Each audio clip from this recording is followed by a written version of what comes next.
आज हम करेंगे एनसीईआरटी क्लास 10th के चैप्टर 8 का एक्सरसाइज 8.1।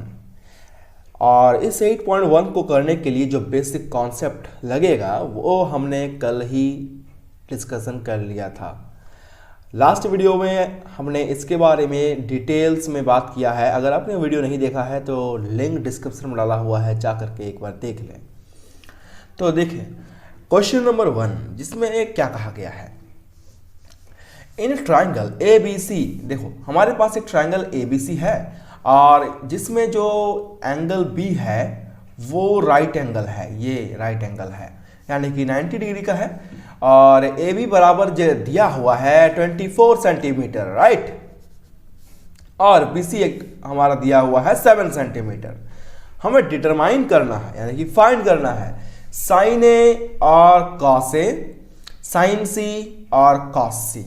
यानी कि हमें इन दोनों एंगल को यूज करना है, एक बार ए को यूज करना है और एक बार सी को यूज करना है। तो इन दोनों एंगल को यूज करते हुए हमें इन वैल्यूज को डिटरमाइन करना है। तो चलिए हम शुरू करते हैं ए के साथ, यानी कि साइन ए का वैल्यू कितना होगा ये हम फाइंड करेंगे। लेकिन साइन ए फाइंड करने के पहले हमें इस ट्राइंगल में देखना होगा कि कुछ वैल्यू मिसिंग तो नहीं है। तो देखो यहां पर हम देख रहे हैं कि ए बी और बी सी तो दिया हुआ है, लेकिन ये ए सी यानी कि हाइपोटेन्यूज नहीं दिया हुआ है। तो सबसे पहले हमें पाइथागोरस थ्योरम को अप्लाई करते हुए ए सी को फाइंड कर लेना है।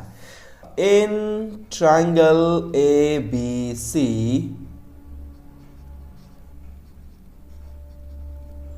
By Pythagoras theorem AC square is equal to AB square plus BC square। तो AC square that is हमारा है AC, जो कि वैल्यू दिया हुआ नहीं है, और AB का जो वैल्यू है वो है 24। तो 24 का स्क्वायर, मैं यहाँ पर सेंटीमीटर को नहीं लिख रहा हूँ, और BC का वैल्यू है 7 का स्क्वायर। ऑल राइट गाइस, तो यहाँ हो गया A C square equal to 576। 24 का स्क्वायर 576 होता है, 7 7 49। और यहाँ पर हो गया A C square is equal to 625। Therefore A C का जो वैल्यू होगा ना वो हो जाएगा root under 625 and therefore A C equal to हो जाएगा 25 सेंटीमीटर, क्योंकि 625 का स्क्वायर रूट होता है 25। तो मैं यहां लिखता हूं कि 25 सेंटीमीटर। फाइन। अब हमारे पास जो है इसमें देखो सारे वैल्यूज हमारे दिए हुए हैं। अब हम easily sign A cos A और साइन सी कॉस सी निकाल सकते हैं। तो चलो हम लोग निकालते हैं सबसे पहले question number 1, that is sine A equal to कितना होगा। तो देखो हमने एक न्यूमॉनिक पढ़ा है लास्ट क्लास में, और वो न्यूमॉनिक कुछ ऐसा है कि SOH CAH एंड TOA। तो SAH का मतलब क्या था कि साइन का वैल्यू हमेशा ऑपोजिट और हाइपोटेनस के बराबर होगा। तो अगर हम इस एंगल के लिए साइन का वैल्यू निकाल रहे हैं तो इस एंगल का ऑपोजिट साइड कौन है। तो सबसे पहले ऑपोजिट साइड हम लोगों का हो जाएगा 7 सेंटीमीटर, यानी कि BC डिवाइडेड बाय, उसके बाद हमारा होगा हाइपोटेन्यूज यानी कि AC। ऑल राइट, तो BC का वैल्यू कितना होगा। BC का वैल्यू हमारे पास 7 डिवाइडेड बाय AC का वैल्यू हमारे पास है 25। तो इस तरह से साइन ए का तो मेजरमेंट आ गया, कितना आसान है। अब इसी तरीके से जो हमें निकालना है वो है कॉस ए का मेजरमेंट। तो कॉस के लिए हम यूज करते हैं एडजेसेंट डिवाइडेड बाय हाइपोटेन्यूज। तो देखो इस एंगल के लिए अपोजिट साइड हो गया 7 सेंटीमीटर, हाइपोटेन्यूज हो गया 25 सेंटीमीटर, तो बचा कौन सा 24 सेंटीमीटर बचता है। तो यही मेरा इस एंगल के लिए हाइपोटेन्यूज होगा, यानी कि A B divided by A C hypotenuse, और ए बी का वैल्यू है 24 divided by 25। I hope 1 number question समझ में आ गया होगा। अब चलो बढ़ते हैं क्वेश्चन नंबर इसी के 2 की ओर।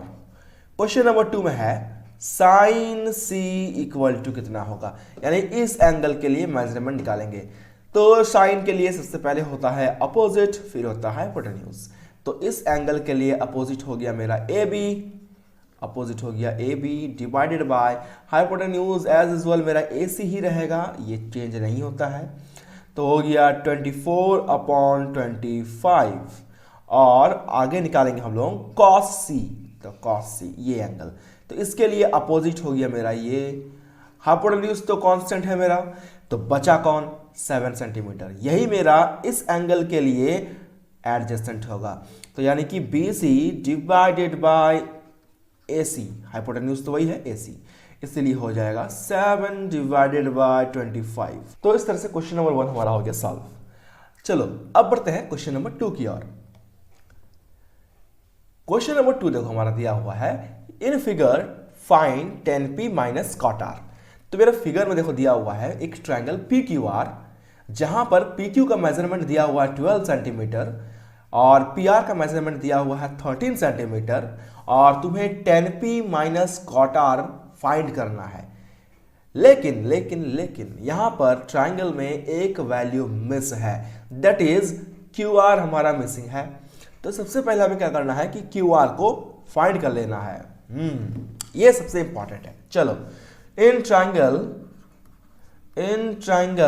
P Q R by Pythagoras theorem, alright, Pythagoras theorem में कहा जाता है कि हाइपोटेन्यूज का square that is P R का square equal to P Q का स्क्वायर प्लस क्यू आर का स्क्वायर।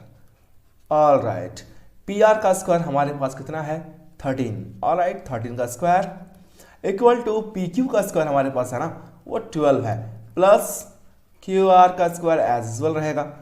13 का स्क्वायर जो होता है वो 169 होता है और 12 का स्क्वायर हो जाएगा 144, प्लस क्यू आर का स्क्वायर एज इट इज रह जाएगा। अब इसको हम लोग इस साइड भेजेंगे तो ये प्लस है, इधर आने से माइनस हो जाएगा। तो हमारा मेजरमेंट होगा 169 minus 144 equal to Q R square. इसे हम माइनस करते हैं तो माइनस करने पर आएगा 549 एंड 426, यानी कि 25 is equal to Q R square. इसे अगर हम लोग और सिंप्लीफाई करते हैं तो ये रूट आ जाएगा और यहां बच जाएगा only Q R. Therefore Q R is equal to 5 centimetre, क्योंकि 25 का जो स्क्वायर रूट होता है ना वो 5 सेंटीमीटर होता है। दैट मीन्स ये मेरा आ गया 5 सेंटीमीटर। चलो अब हम लोग फाइंड कर लेते हैं सबसे पहले 10p को। 10p हमारा ये एंगल के लिए आएगा, तो हम लोग लिखते हैं हाँ कि 10p इज इक्वल टू, तो 10 के लिए होता है TOA, ये निमोनिक हमारा याद रखना है। तो 10 के लिए सबसे पहले अपोजिट होगा, तो ये एंगल है और इसका अपोजिट साइड हो गया ये, यानी कि हो जाएगा हमारा QR डिवाइडेड बाय एडजेसेंट। तो इस एंगल के लिए ये हो गया अपोजिट, ये हो गया हाइपोटेन्यूज, तो बचा हमारा क्या ये वाला साइड, ये मेरा एडजेसेंट होगा। PQ इज इक्वल टू हो जाएगा हमारा QR का वैल्यू कितना है, तो QR का वैल्यू हमारे पास है 5 डिवाइडेड बाय PQ का वैल्यू हमारे पास है 12। ऑलराइट, आगे हम लोग फाइंड करते हैं कॉट R। तो कॉट R जो होता है वो हमेशा 10R का अपोजिट होता है, रेसिप्रोकल वाला वैल्यू है ये, हमने लास्ट क्लास में बात किया है इसके बारे में। तो 1/10R फाइन, लेकिन हमें 10R भी तो फाइंड करना पड़ेगा, कोई बात नहीं, चलो हम लोग 10R फाइंड कर लेते हैं। 10R इज इक्वल टू ये एंगल के लिए, राइट, इसका अपोजिट साइड हो गया ये, यानी कि PQ डिवाइडेड बाय इसका हाइपोटेन्यूज, तो यही है कांस्टेंट, तो ये हाइपोटेन्यूज, ये मेरा अपोजिट साइड इस एंगल के लिए, तो बचता कौन है ये मेरा क्या होगा एडजेसेंट साइड होगा, यानी कि हो जाएगा मेरा PQ का वैल्यू 12 डिवाइडेड बाय QR का वैल्यू मेरा 5। चलो इसका मेजरमेंट हम यहां लिख देते हैं, 1/10 10r का वैल्यू कितना आया है 12/5, जो कि हो जाएगा 5/12। ये 5 ऊपर जाएगा तो 5/12। Now 10p minus cot r is equal to कितना होगा, देखो मेरे पास 10p है, 5/12 माइनस कॉट r है 5/12। सो ये दोनों कैंसिल हो जाएंगे और मेरा आंसर आ जाएगा 0। अब बढ़ते हैं क्वेश्चन नंबर 3 की ओर। क्वेश्चन नंबर 3 हमारा है कि if sine a equal to 3/4, ये मेरा गिवन है कि अगर मेरे पास साइन a का मेजरमेंट या उसका वैल्यू दिया हुआ है 3/4, तो हमें cos a और tan a फाइंड करना है। तो देखो यहां पर हमारे पास ड्राइंग नहीं दिया हुआ है, लेकिन ट्रिगोनोमेट्री में कभी भी क्वेश्चन सॉल्व करो तो उसमें ट्रायंगल बनाना बिल्कुल जरूरी है। तो यहां पर एक ट्रायंगल ड्रॉ कर लेते हैं। तो देखो हमारे पास एक ट्रायंगल है ABC और इसमें हमारा साइन A का मेजरमेंट यानी साइन A का वैल्यू दिया हुआ है। तो साइन A यानी कि हम कहेंगे इस एंगल के लिए बात कर रहा है। इस साइन के लिए हमारे पास एक निमोनिक है SOH, ठीक है। तो यानी कि सबसे पहले अपोजिट होगा और उसके बाद हाइपोटेन्यूज होगा। तो मुझे बताओ कि साइन A का फॉर्मूला क्या होगा।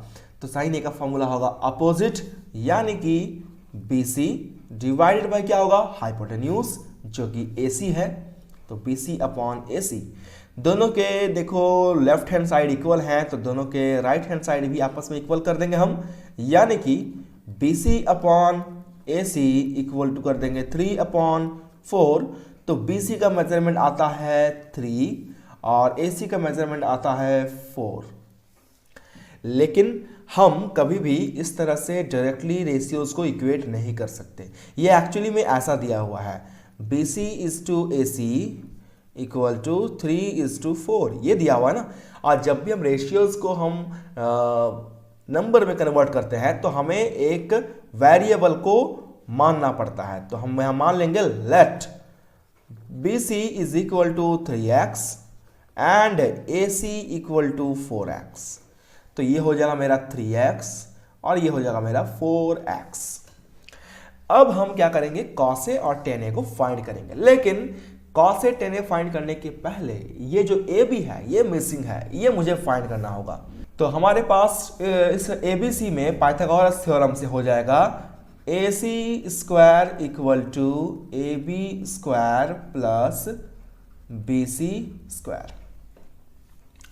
तो फिर हमारे पास AC स्क्वायर यानी कि AC का मेजरमेंट दिया हुआ है 4x, तो 4x का होल स्क्वायर। AB दिया हुआ नहीं है तो AB को एज इट इज रहने देंगे।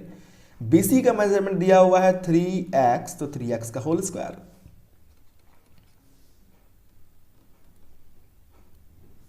तो 4x का स्क्वायर हो जाएगा 16x स्क्वायर और AB square plus 9x square. तो ये हो जाएगा मेरा कुछ ऐसा 16x square minus 9x square equal to AB square. तो इसे जब हम लोग सब्ट्रैक्ट करेंगे तो मेरे पास आएगा 7x square equal to AB square. तो ये हमें चाहिए AB का मेजरमेंट, तो AB इक्वल टू हो जाएगा root under 7x square. Therefore AB equal to मेरा हो जाएगा 7, तो रूट नहीं निकलेगा तो 7 रूट के अंदर रहेगा और x स्क्वायर का रूट निकल जाएगा, तो ये हो जाएगा रूट अंडर 7x। तो यानी कि ये कुछ ऐसा होगा रूट अंडर 7 और x बाहर में रहेगा। x स्क्वायर का स्क्वायर रूट निकल गया तो x हो गया। फाइन, तो AB का मेजरमेंट हमने निकाल लिया। अब हम फाइंड करेंगे अपने क्वेश्चन के अकॉर्डिंग डेटा को, यानी कि cos A को। तो cos A is equal to हमारा होगा, cos के लिए मेरा निमानिक होता है CAH यानी कि एडजेसेंट डिवाइड बाय हाइपोटेन्यूज। तो इस एंगल के लिए अपोजिट साइड मेरा है BC और हाइपोटेन्यूज है मेरा AC। तो बचता क्या है ये वाला साइड, तो ये मेरा क्या होगा एडजेसेंट होगा यानी कि AB डिवाइडेड बाय h यानी कि हाइपोटेन्यूज जो कि मेरा AC है, AC।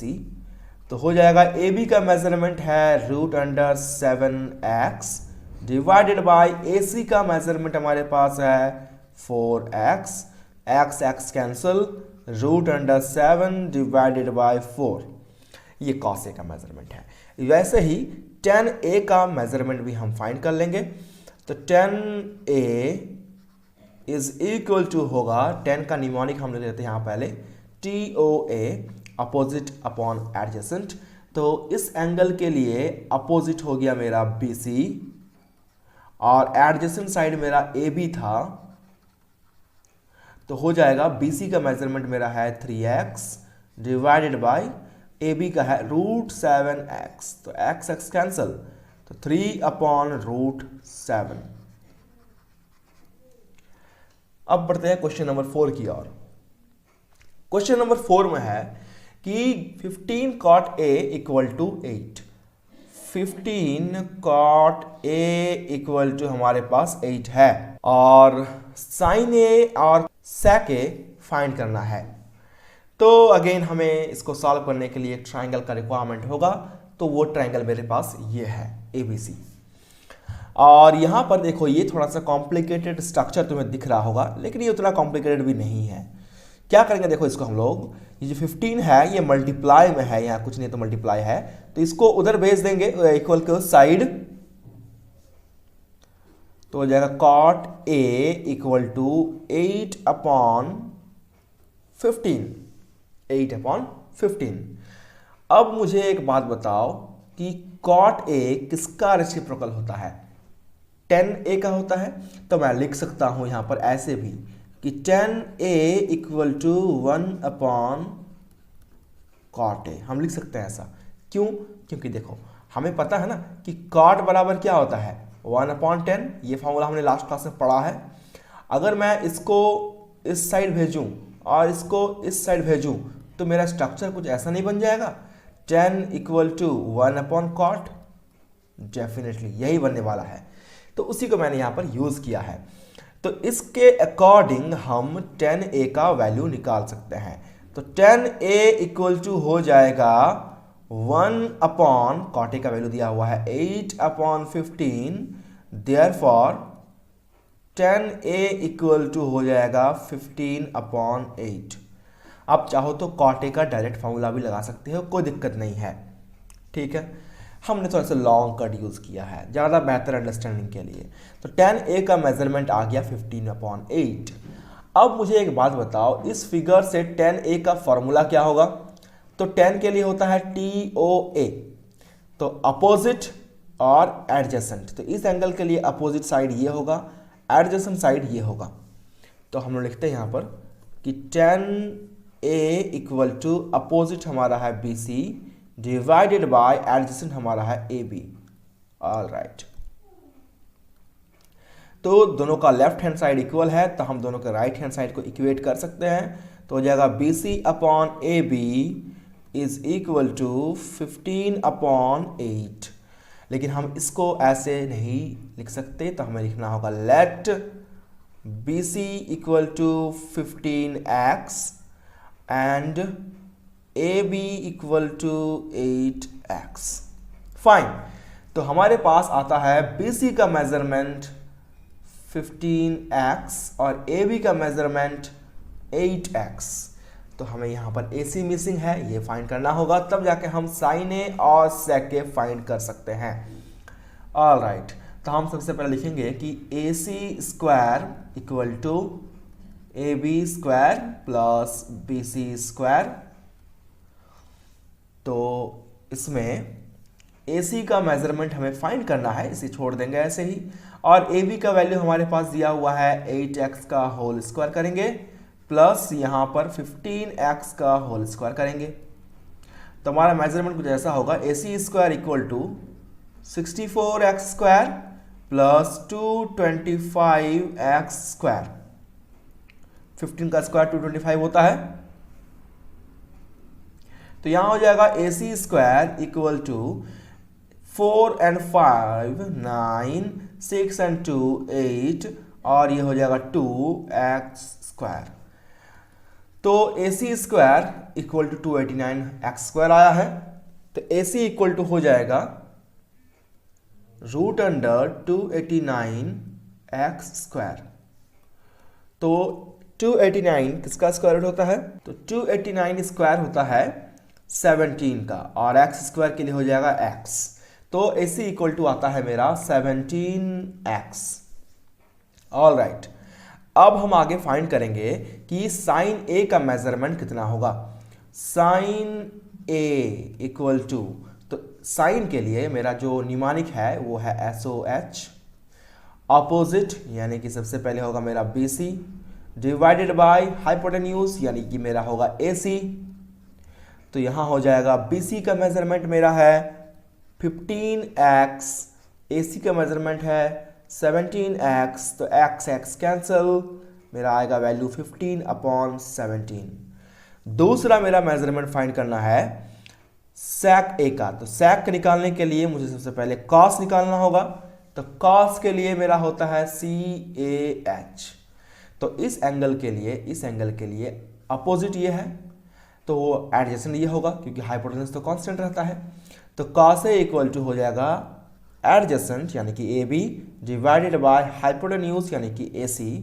तो हो जाएगा मेरा 8x/17x, तो हो जाएगा x कैंसल, 8/17। अब मुझे फाइंड तो करना था sec।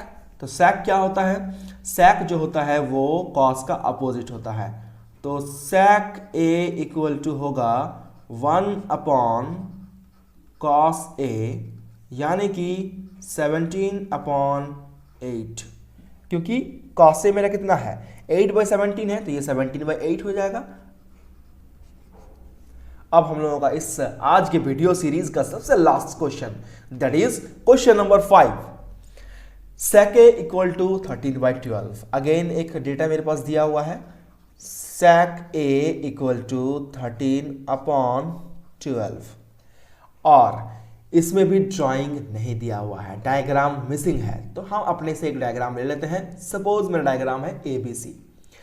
एक बात हम लोग बोल देना चाहते हैं कि जो मेरा क्वेश्चन किताब में दिया है वो sec थीटा है, तो तुम इसको sec थीटा के अकॉर्डिंग ही बनाओगे। हम उसको sec A लेके बनाए हैं, तुम उसको sec थीटा लेके बनाओगे। क्या करना है तुमको उसके लिए? बस इस एंगल A का मेजरमेंट तुम्हें थीटा दे देना है, बस तुम उसको थीटा लेके एज्यूम करो और बनाओ, कोई दिक्कत नहीं है, ठीक है। तो sec A इक्वल टू 13/12। तो जल्दी से मुझे बताओ कि sec किसका अपोजिट है? sec अपोजिट है cos का, cos का अपोजिट है, वेरी गुड। तो हम लिख सकते हैं cos A equal to 1/sec A, definitely ये होगा। तो sec A मेरा 13/12 है, तो cos A मेरा हो जाएगा 12/13, वेरी गुड, कोई दिक्कत नहीं है। अब मुझे एक बात बताओ यहाँ पर कि cos A यानी कि cos थीटा, इसका हम लोग बात कर रहे हैं, इसका फॉर्मूला क्या होगा? तो इसका न्यूमेरिक होता है CAH, तो इसका अपोजिट साइड हो गया BC और हाइपोटेन्यूज हो गया AC, तो बचता है मेरा AB, तो यही मेरा एडजेसेंट साइड है। तो हम लिखेंगे ऐसे equal to AB divided by hypotenuse, तो मेरा AC है तो AC ही रहेगा।